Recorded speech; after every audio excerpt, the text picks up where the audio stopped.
కెమిస్ట్రీలో వస్తుంది surface chemistry అనే టాపిక్. సర్ఫేస్ కెమిస్ట్రీ అనే టాపిక్ మీకు ఆల్మోస్ట్ ఇంటర్మీడియట్లో ఉన్నటువంటి టాపిక్నే నేను ఈరోజు డిస్కస్ చేస్తున్నాను. Absorption, differences between physical and chemical absorptions గురించి నేను మళ్ళీ ఒకసారి గుర్తు చేస్తాను. దాని తర్వాత మనకి కొలాయిడల్ సొల్యూషన్స్, గోల్డ్ నెంబర్స్ అవన్నీ ఉంటాయమ్మా. అయితే ఈరోజు మనం సర్ఫేస్ కెమిస్ట్రీ యొక్క ఇంట్రడక్షన్ పార్ట్ని చూద్దాము. అసలు సర్ఫేస్ కెమిస్ట్రీ అంటే ఏంటి? మనకి నేమ్లోనే ఉంది సర్ఫేస్. ఏదైనా ఒక ఘన పదార్థం యొక్క తలం పైన, ఏదైనా ఒక ఘన పదార్థాన్ని తీసుకుంటే దాని యొక్క ఉపరితలం పైనటువంటి జరిగేటటువంటి ఏదైనా రసాయనిక చర్యని సర్ఫేస్ కెమిస్ట్రీ అని అంటారు అనమాట. దాన్నే మనం ఉపరితల రసాయన శాస్త్రము అని తెలుగులో అంటారు. ఉపరితల రసాయన శాస్త్రము. Surface chemistry deals with the phenomenon that occur in the surface or interference of the substances. ఏదైనా ఒక సబ్స్టాన్స్ యొక్క సర్ఫేస్ మీద జరిగేటటువంటి దృగ్విషయాన్నే సర్ఫేస్ కెమిస్ట్రీ అంటారు. మనకి ఏదైనా రెండు డిఫరెంట్ ఫేజెస్ తీసుకున్నాం. ఒక గ్యాసియస్ ఫేజ్, ఒక సాలిడ్ ఫేజ్ తీసుకున్నాం. ఈ రెండింటిని మనం ఎక్కడైతే మనం డిఫరెన్షియేషన్ చేస్తామో దాన్ని మనం బల్క్ ఫేజ్, ఏదైతే బల్క్ ఫేజ్ ఉంటుందో దాన్నే సర్ఫేస్ అని, దీన్ని సర్ఫేస్ అని లేదా ఇంటర్ఫేస్ అని అంటారు. ఓకేనా? అలా మనం ఏదైనా గ్యాషియస్కి సాలిడ్స్కి మధ్యలో మనం యొక్క బల్క్ ఫేజ్ని చూపించవచ్చు.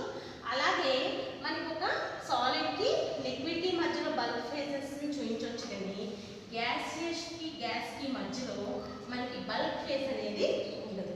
ఎందుకు మనకి గ్యాస్కి మధ్యలో బల్క్ ఫేజ్ అనేది, ఏదైతే సర్ఫేస్ అనేది ఎందుకు ఉండదు అంటే, గ్యాసెస్ రెండు ఇంటర్మిక్స్ అయిపోవటం వల్ల మనకి ఇక్కడ సర్ఫేస్ అనేది మనం డిఫర్ చేయడానికి వీలవ్వదు. కాబట్టి గ్యాషియస్ మాలిక్యూల్స్ మధ్యలో మనకి సర్ఫేస్ అనేది ఏర్పడదు.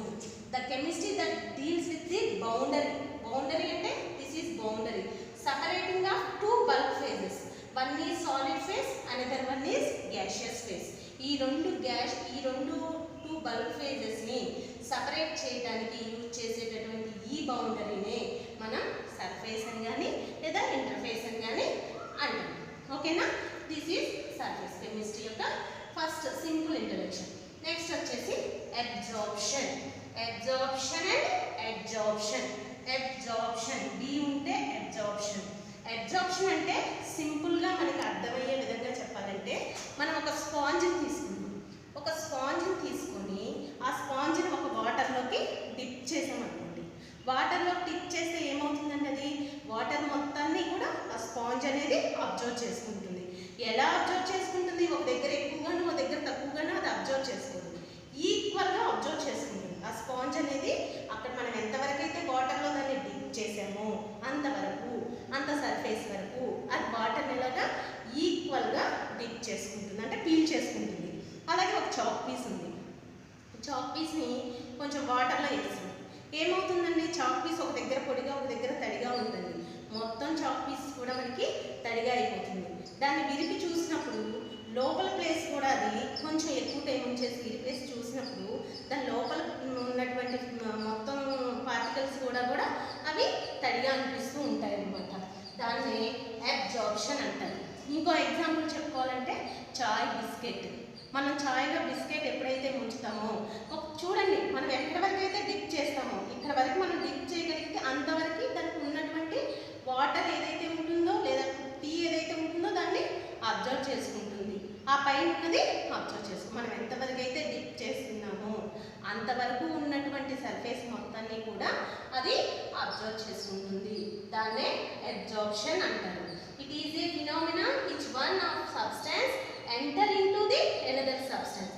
వన్ సబ్స్టాన్స్ మనం వాటర్ అనుకుంటే అనదర్ సబ్స్టాన్స్ వచ్చేసి స్పాంజ్ తీసుకోవచ్చు. అండ్ గెట్స్ యూనిఫామ్లీ అంటాడు, అంటే ఈక్వల్గా distributed through the bulk of another. అవి రెండు కూడా యూనిఫామ్గా మనకి స్ప్రెడ్ అయి ఉంటాయి. మనకి ఇందులో చూసుకున్నట్టయితే ఒక సబ్స్టాన్స్ వాటర్ అనుకుంటే అనదర్ సబ్స్టాన్స్ ఏమవుతుందండి? స్పాంజ్ అవుతుంది. స్పాంజ్ ఏం చేస్తుంది? వాటర్ని అబ్జర్వ్ చేసుకుంటుంది. కాబట్టి దీన్ని అబ్జార్బెంట్ అంటారు. వాటర్ మొత్తాన్ని అది అబ్జర్వ్ చేసుకుంటుంది కాబట్టి దీన్ని అబ్జార్బెంట్ అని లేదా సాల్వెంట్ అని అంటారు. ఏదైతే అబ్జర్వ్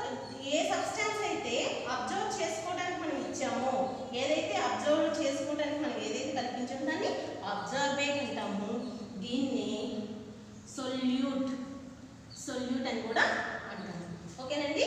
అబ్జార్ప్షన్ అంటే ఏంటంటే ఏదైనా రెండు బల్క్ సబ్స్టాన్సెస్ తీసుకొని ఆ బల్క్ సబ్స్టాన్సెస్లోకి మనం ఏదైతే తీసుకున్నామో ఆ సబ్స్టాన్స్ యూనిఫామ్గా డిస్ట్రిబ్యూట్ అయితే దాన్నే అబ్జార్ప్షన్ అంటాము.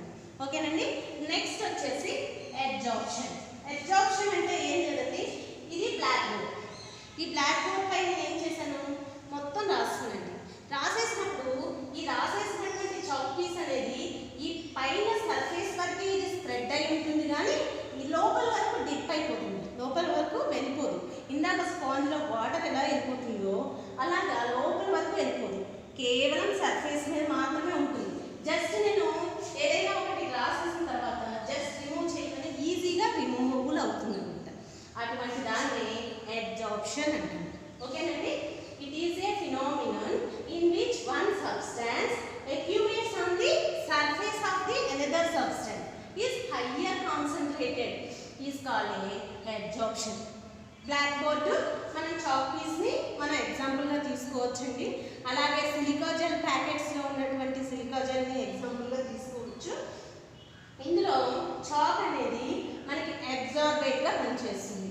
మనం ఏదైతే అబ్జార్బేట్ ఉంటుందో అది మనకి ఈజీగా రిమూవబుల్ అవుతుంది. బ్లాక్ బోర్డ్ అనేది ఇక్కడ అబ్జార్బెంట్ అండి. This is solvent, this is solute. ఇది సొల్యూట్గా పనిచేస్తుంది, ఇది సాల్వెంట్గా పనిచేస్తుంది. దీన్ని మనం ఈజీగా రిమూవ్ చేసుకోవచ్చు. ఏ సబ్స్టాన్స్ అయితే విచ్ బీయింగ్ అబ్జర్వ్డ్, ఏమైతే అబ్జర్వెంట్ చేసుకుంటుందో దాన్ని మనం అబ్జర్వెంట్ అని, ఏదైతే మనకి అబ్జర్వ్ చేసుకోవడానికి అవసరపడుతుందో దాన్ని అబ్జర్వెంట్ అని, ఏదైతే మనకి రాయడానికి యూజ్ చేసామో దాన్ని అబ్జర్వేట్ చాక్ పీస్ అని, చాక్ పీస్ని ఎగ్జాంపుల్గా తీసుకుంటాము. దీన్ని సొల్యూట్ అని, దీన్ని సాల్వెంట్ అని చెప్తాము. ఓకేనండి.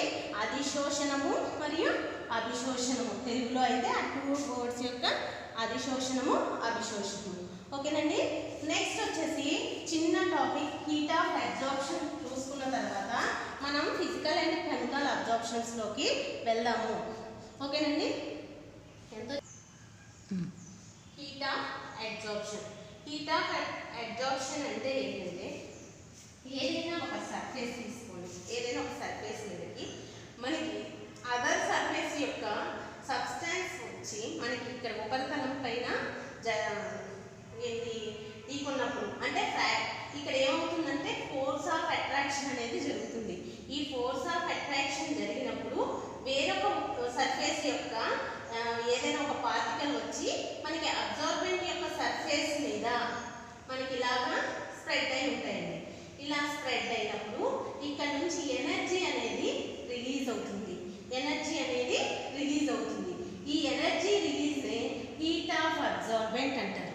ఎక్కడైతే ఎనర్జీ అనేది మనకి రిలీజ్ అవుతుందో దాన్ని హీట్ ఆఫ్ అబ్జార్బెంట్ అంటారు. ఇక్కడికి వచ్చినటువంటి ఈ పార్టికల్ 1 మోల్ ఆఫ్ అబ్జార్బెంట్ అండి. ఇది 1 మోల్ ఆఫ్ అబ్జార్బెంట్ అనేది అబ్జార్బెంట్ యొక్క సర్ఫేస్కి ఎప్పుడైతే మనకి టచ్ అవుతుందో, ఢీకొంటుందో అప్పుడు ఇక్కడ నుంచి హీట్ అనేది రిలీజ్ అవుతుంది. ఆ ఎనర్జీ అనేది రిలీజ్ అవుతుంది. ఆ రిలీజ్ అయినటువంటి ఎనర్జీనే హీట్ ఆఫ్ అబ్జార్బెంట్ అంటాము. దాన్ని హీట్ ఆఫ్ అబ్జార్బెంట్ అంటాము. చూడండి డెఫినేషన్ చూద్దాం. It is the amount of heat. Heat అనేది ఎవాల్వ్ అవుతుంది. ఎక్కడి నుంచి ఎవాల్వ్ అవుతుంది? when 1 mole of an absorbate, 1 mole of absorbate వచ్చేసి మనకి సర్ఫేస్ కి టచ్ అయినప్పుడు ఈ అబ్జార్బేట్ అనేది మనకి గ్యాషియస్ ఫామ్ లో ఉండొచ్చు లేదా లిక్విడ్ ఫామ్ లో ఉండొచ్చు. Is observed on the surface of the another absorbent. Surface of the another absorbent కి 1 మోల్ ఆఫ్ అబ్జార్బెంట్, ఇది గ్యాషియస్ ఫామ్ లోనైనా ఉండొచ్చు, లిక్విడ్ ఫామ్ లోనైనా ఉండొచ్చు అండి. ఇది వచ్చి మనకి ఎప్పుడైతే ఇక్కడ ఫోర్స్ ఆఫ్ అట్రాక్షన్స్ తోటి వచ్చేసి మనకి ఇక్కడ సర్ఫేస్ మీద ఢీకొంటుందో అప్పుడు మనకి ఎనర్జీ అనేది రిలీజ్ అవుతుంది. ఆ రిలీజ్ అయినటువంటి ఎనర్జీని హీట్ ఆఫ్ అబ్జార్బెంట్ అంటామండి. ఓకేనా. ఈ హీట్ ఆఫ్ అబ్జార్బెంట్ అనేది ఉష్ణాన్ని రిలీజ్ చేస్తుంది. ఓకేనండి. దీన్ని బేస్ చేసుకొని మనం ఫిజికల్ అండ్ కెమికల్ అబ్జార్ప్షన్స్ గురించి చూద్దాం. అబ్జార్ప్షన్ అంటే చూసాం కదండి, ఏదైనటువంటి ఒక సబ్స్టెన్స్ యొక్క సర్ఫేస్ పైన మాత్రమే జరిగేటటువంటి చర్యని అబ్జార్ప్షన్ అంటాము. ఇక్కడ మనకి ఫిజికల్ అబ్జార్ప్షన్స్కి వచ్చేసరికి అండి ఇక్కడ మనకి 2 టైప్స్ ఆఫ్ అబ్జార్ప్షన్స్ ఉన్నాయి. First one is physical absorption and second one is chemical absorption. ఫిజికల్ అబ్జార్ప్షన్స్లో వచ్చేసరికి ఇక్కడ weak van der Waals forces అనేది అప్లికేబుల్ అవుతాయి. ఇక్కడ మనకి వచ్చేసి ఒక సర్ఫేస్ మీదకి ఏదైనా ఒక సర్ఫేస్ మీదకి అనదర్ సబ్స్టెన్స్ యొక్క పార్టికల్స్ వచ్చి టచ్ అయిన తర్వాత ఫర్ ఎగ్జాంపుల్ చూడండి, ఒక సబ్స్టెన్స్ ఇది అనుకుంటే ఇంకో సబ్స్టెన్స్ ఇదండి. మనకి ఏదైనా ఒక సబ్స్టెన్స్ యొక్క ఫోర్స్ వచ్చి అట్రాక్ట్ అయిన తర్వాత దీన్ని ఈజీగా రిమూవ్ చేయొచ్చు. ఎందుకు దీన్ని ఈజీగా రిమూవ్ చేయగలుగుతున్నాము అంటే ఈ రెండింటి మధ్యలో ఉండేటటువంటి ఫోర్స్ అనేది వీక్ వాన్ డెర్ వాల్స్ ఫోర్సెస్గా ఉండటం వల్ల ఈ రెండు సబ్స్టెన్స్ మధ్య ఉన్నటువంటి ఈ బంధాన్ని ఈజీగా మనం రిమూవ్ చేయగలుగుతాం. అదే కెమికల్స్ అబ్జార్ప్షన్స్లోకి వచ్చేసరికి ఇక్కడ ఉండేటటువంటి బాండ్ అనేది కెమికల్ బాండ్ ఉంటుంది. కెమికల్ బాండ్ అంటే ఏంటండి? Covalent bond. Covalent bond is very strong, but compare to weak van der Waals forces కన్నా కూడా మనకి కోవలెంట్ బాండ్ అనేది చాలా స్ట్రాంగ్గా ఉంటుందండి. అది లోపల వరకు కూడా మనకి ఇదైపోయి ఉంటుంది కాబట్టి ఈ బాండ్ బ్రేక్ చేయడం అనేది కొంచెం కష్టంగా ఉంటుంది. సెకండ్ పాయింట్ వచ్చి ఇట్ ఈస్ రిలేటివ్లీ వీక్. ఆటోమేటిక్గా చెప్పవచ్చు ఇక్కడ weak van der Waals forces ఉంది కాబట్టి ఇది వీక్గా ఉంటుంది. అలాగే ఇక్కడ కెమికల్ బాండ్ అనేది ఉంది కాబట్టి, కోవలెంట్ బాండ్ ఉంది కాబట్టి this is a strong bond. ఓకేనండి. నెక్స్ట్ వచ్చేసి heat of absorption is low and lies between 20 to 40 kHz వరకే ఉంటుందండి. ఫిజికల్ అబ్జార్ప్షన్స్లోకి వచ్చేసరికి మనకి హీట్ ఆఫ్ అబ్జార్ప్షన్ అనేది 20 to 40 kJ మాత్రమే ఉంటుందండి. ఇక్కడికి వచ్చేసరికి 40 నుంచి 200 kJ హైగా ఉంటుంది, చాలా ఎక్కువగా ఉంటుంది ఇక్కడ హీట్ ఆఫ్ అబ్జార్ప్షన్ అనేది. ఓకేనా. It is a reversible reaction. ఎందుకు ఇట్ ఈజ్ రివర్సిబుల్ అంటే మనకి ఇక్కడ ఉండే బాండ్ అనేది weak van der Waals forces కాబట్టి ఈజీగా ఇది రివర్స్ అయిపోతుంది. సబ్స్టెన్స్ వస్తుంది, అలాగే ఈజీగా మనం రిమూవ్ చేయడానికి అవుతుంది కాబట్టి it is a reversible reaction. It is irreversible reaction అండి. ఇక్కడ మనకి ఫిజికల్ అబ్జార్ప్షన్ అనేది మల్టీ లేయర్స్ ప్రాసెస్గా జరుగుతుంది. ఇక్కడ మనకి మల్టీ లేయర్స్లో మనకి ఫిజికల్ అబ్జార్ప్షన్ అనేది జరుగుతుంది. కెమికల్ అబ్జార్ప్షన్ అనేది కేవలం 1 లేయర్ మాత్రమే జరుగుతూ ఉంటుందండి. ఇక్కడ టెంపరేచర్ అనేది లోగా ఉంటుంది. ఇక్కడ టెంపరేచర్ లోగా ఉంటుంది కాబట్టి మనకి ఉపరితలం యొక్క సర్ఫేస్ యొక్క వాల్యూమ్ పెరుగుతున్న కొద్దీ ఫిజికల్ అబ్జార్ప్షన్ అనేది పెరుగుతుంది. ఆటోమేటిక్గా మనం వాల్యూమ్ పెంచాము.